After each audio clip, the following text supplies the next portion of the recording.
మగవాళ్ళు నేను చెప్పే ఈ ప్రోడక్ట్స్ ఏవైనా కూడా మీరు రెగ్యులర్గా తీసుకుంటూ ఉంటే మీలో వీర్య కణాలు సున్నా అయ్యే ఛాన్స్ ఉందన్నమాట.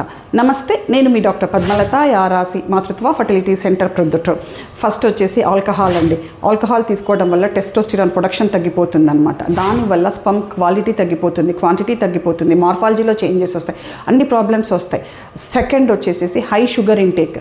మీరు కాఫీలు టీలు ఎక్కువ షుగర్ వేసుకొని తాగడం, ఎక్కువ స్వీట్స్ తినడం వల్ల ఆక్సిడేటివ్ స్ట్రెస్ పెరిగి దానివల్ల స్పర్మ్లో ఉండే DNA డ్యామేజ్ అయ్యే ఛాన్స్ ఉంటుందన్నమాట.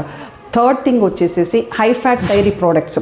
ఈ హై ఫ్యాట్ డైరీ ప్రోడక్ట్స్ వాడటం వల్ల స్పర్మ్ ప్రొడక్షన్ క్వాలిటీ క్వాంటిటీ తగ్గిపోతుందండి, వీటి వల్ల కూడా.